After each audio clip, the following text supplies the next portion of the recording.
Olá, tudo bem?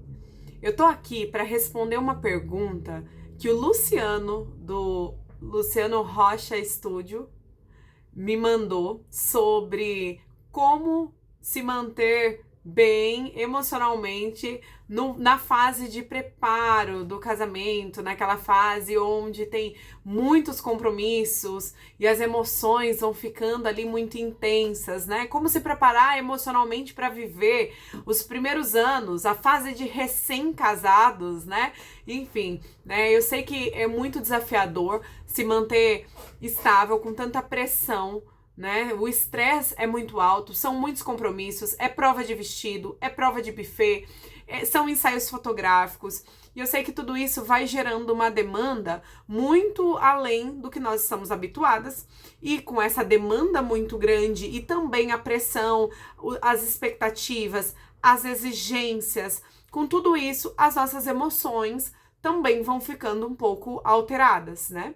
Só as expectativas já são suficiente para quando a gente olha para a realidade e as coisas não estão saindo daquela forma como a gente queria, gerar aquela questão de raiva, né? E explosões, onde, poxa, eu não queria que as coisas fossem assim, não deveria ser assim, tinha que ser de outro jeito, e tudo isso é motivo para nossa desregulação, para dar lugar para raiva, para tristeza e depois para culpa, né? Depois daquela explosão, depois de falar coisas das quais a gente não se arrepende. Então, o meu foco no meu trabalho é regulação emocional. Então, eu falo sobre regulação emocional, sobre as emoções especificamente, por muito tempo. E eu queria conversar um pouquinho aqui com vocês, dando 3 orientações, né? Eu não gosto de chamar de dica, porque dica é um negócio tão superficial, né? Mas 3 orientações para esse momento, para essa fase que é muito intensa, né? É uma fase muito intensa. Então, as emoções, os pensamentos, tudo fica mais acelerado, tudo fica mais intenso nesse momento de pré-casamento e primeiro período ali, né, no primeiro ano, os primeiros cinco anos, né, onde a gente ainda é recém-casado, né. Nesse primeiro momento, o que eu gosto muito de orientar, primeiro, é em relação às pressuposições, aos julgamentos. Todas as vezes que a gente olha para a realidade ou olha para o outro, para as pessoas e pensa assim, a pessoa já deveria saber isso. Isso é óbvio, né? Todas as vezes que a gente olha com pressuposições, nossa, porque meu noivo já devia, ele devia fazer as coisas assim, ele já devia saber do que eu gosto, né? Ele não devia se comportar dessa forma ou daquela outra forma, enfim. Todas as vezes que a gente olha para a realidade, impondo sobre a realidade como ela deve ou não ser, isso tende a gerar um ponto de estresse muito alto. E a gente chama isso dentro da DBT de postura julgadora, né? Onde eu trago as minhas interpretações, os meus julgamentos, como se eles devessem ser os fatos da realidade, né? Eu trago a minha interpretação de como as coisas devem ser e acho que elas deviam de fato acontecer dentro da realidade. Para uma prática de uma postura não julgadora, abominar, né, abolir a expressão deveria é muito importante, tá? Então, quando eu olho para o mundo e digo, não, porque o meu vestido não devia ter ficado assim. Quando eu olho para o noivo e falo, ele não devia ter se comportado dessa forma, né? Ou eu devia fazer isso. Nós julgamos muitas vezes a nós mesmas, né? Então, todas as vezes que eu olho para a realidade assim, eu gero uma possibilidade de crise muito grande, né? E quando eu falo crise aqui, é qualquer situação de emoção dolorosa. Eu não tô falando necessariamente de uma crise onde você surta de uma forma, onde você perde o controle total, né? Mas qualquer situação de emoção muito intensa e dolorosa, a gente aqui vai estar chamando de crise, tudo bem? Um ponto ali de emoção dolorosa. Então, eu olhar para a realidade e querer ditar as regras dela, como as coisas devem ou não ser, é muito arriscado. Geralmente, isso gera uma raiva tremenda né? Porque eu olho para as coisas sempre como, poxa, isso é injusto, né? Quando eu olho para o meu noivo e penso que ele deveria já, quando eu pressuponho que ele deveria saber isso, que ele já devia saber aquilo, isso gera também um ponto de uma possível crise de raiva, especificamente, muito grande, tá? Então, substituir as expressões deveria, onde a gente coloca deveria ou não deveria, por desejos, por manifestações daquilo que você gostaria que acontecesse, isso tende a ajudar bastante. Então, em vez de eu usar a expressão deveria, eu substituí pela expressão, poxa, eu gostaria que as coisas fossem diferentes. Eu gostaria que meu vestido tivesse ficado como eu planejei, eu sonhei. Mas no final das contas, fizeram ajustes aqui, fizeram mudanças naquilo que era o plano inicial. Né? Então, essa mudança de olhar para a realidade é um primeiro passo. A gente não para por aí, mas é um primeiro passo que a gente dá em direção a um controle emocional. Quando eu falo de controle emocional, eu não tô falando sobre você suprimir as suas emoções e engolir as suas emoções. Não é isso que eu tô dizendo. É sobre você sentir sim as suas emoções, que são válidas, são genuínas, mas entender que você não pode se deixar controlar por elas. Você olha para sua emoção, você valida a sua emoção, mas você é livre para fazer uma escolha diante dela. Além da postura não julgadora, eu quero sugerir aqui para vocês, principalmente para a fase de recém-casamento, a habilidade de validação, né? Valide o seu esposo, né? O seu recém-marido. Valide também o seu noivo naquilo que ele traz, que para você é óbvio que não devia ser assim. Da onde ele tá tirando essa ideia, né? Mas valida, né, as ideias dele. Também o que tende a gerar muito atrito, muita discussão, é a falta de validação. Quando nós nos sentimos invalidadas, você pode olhar para sua vida. Todas as vezes que te trataram como, ai, nossa, que besteira isso que você tá falando, né? Todas as vezes que te trataram como se, nossa, ou te ignoraram 100%, isso gerou uma dor em você muito grande. Você consegue se lembrar de alguma situação que você passou por isso? Então, a invalidação, ela dói. Quando essa dor acontece, em geral, nós sofremos ela reagindo. Em geral, a gente reage com raiva também, né? A invalidação, as crises de raiva, muitas vezes, antes da crise de raiva, a gente tendo uma emoção de raiva ali muito intensa, ou pouco intensa, muito perto disso aconteceu uma invalidação. Validar, então, aquele que é seu companheiro, né? Aquele que vai trilhar uma vida, né? Eu espero, junto com você, é muito importante. Então, você olhar e falar, poxa, eu entendo o seu ponto de vista. Eu entendo que você queira uma piscina de cerveja ou uma decoração super brega no casamento. Eu entendo que, diante da sua perspectiva, faça muito sentido isso que você está propondo, mas eu não concordo. Será que dá pra gente chegar no meio termo? Encontrar um caminho do meio é sempre muito válido. É sempre muito importante quando a gente está falando de vida a dois, né? Você encontrar e estar aberta a negociar. Isso é muito importante. Então, na validação, a gente dá um passo também em direção a isso.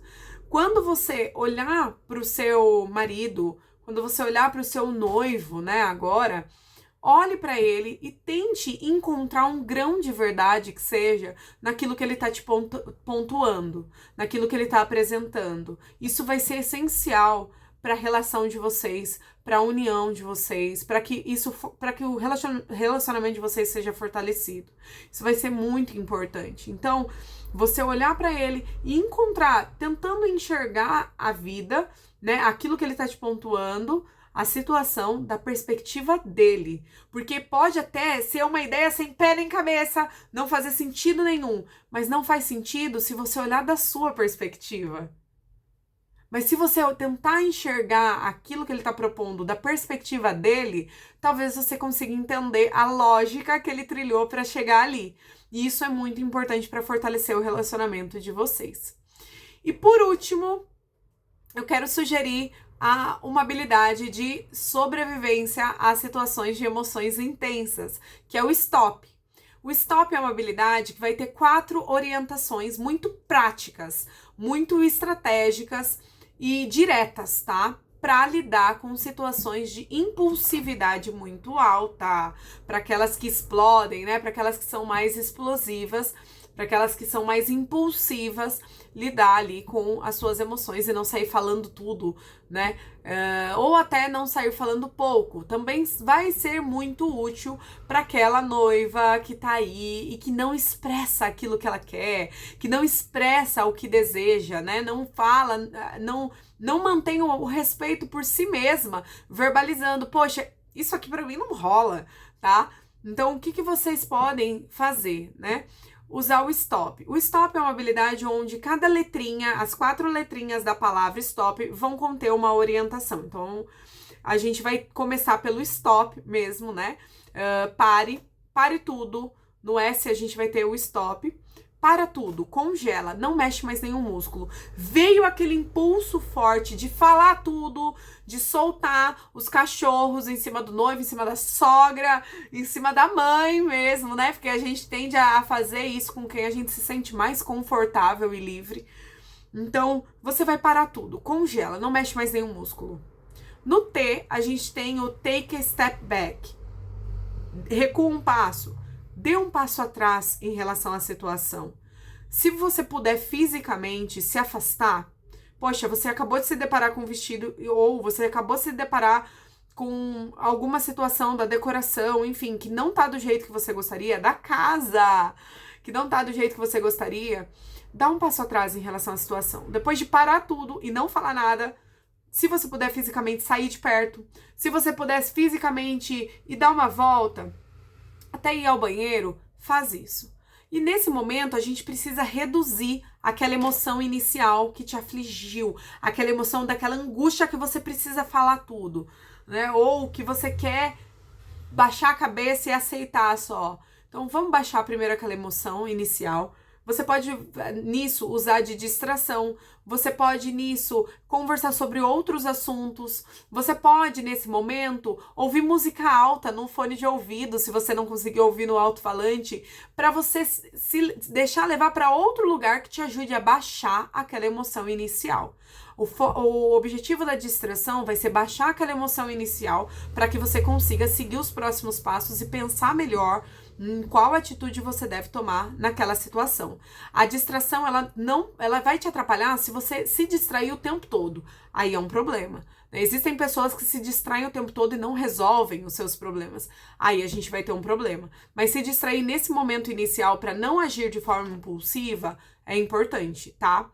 Depois de se distrair, de usar alguma estratégia que te ajude, pode até ser, às vezes, ver fotos no seu rolo da câmera de situações onde você viveu emoções diversas, onde você pode experimentar um pouco daquela nostalgia de uma viagem maravilhosa que você fez, ou de um momento único que você viveu.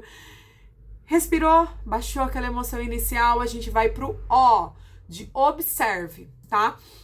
No observe, nessa observação, a gente vai olhar para os fatos. A gente vai observar o que está acontecendo. O que exatamente aconteceu? Qual foi o fato? Quais são os seus pensamentos sobre esse fato? Quais são as emoções que estão acontecendo? Quais são o que as outras pessoas estão dizendo? O que a outra pessoa está falando? Para tudo, observa. Tá, com a cabeça mais no lugar, você vai observar tudo isso. E no P, você vai prosseguir em mindfulness, tá? Prossiga em mindfulness. Agora, depois de ser capaz de olhar os fatos, depois de ser capaz de enxergar a realidade, de olhar para as suas emoções, para os seus pensamentos, mas também vendo quais são os pensamentos do outro, qual é a situação de fato que você está vivendo, como o outro também se sente diante daquilo. Agora você pode tomar a decisão de agir e prosseguir da forma mais sábia possível. E você pode até se perguntar, será que agir impulsivamente, tomar essa decisão de falar tudo que eu quero, ou me silenciar e não expressar aquilo que eu quero, é a decisão mais sábia?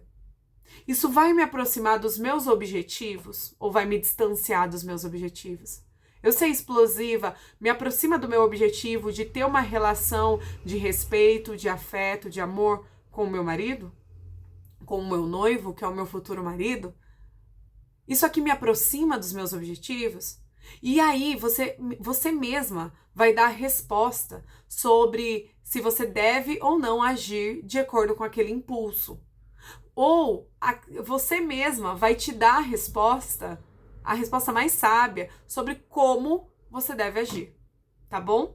Eu desejo a vocês todas um excelente casamento, que seja não só um momento de celebrar, né, mas que seja uma vida maravilhosa, uma vida de conquistas, uma vida juntos, né, a dois, com muitas alegrias e com muita superação também.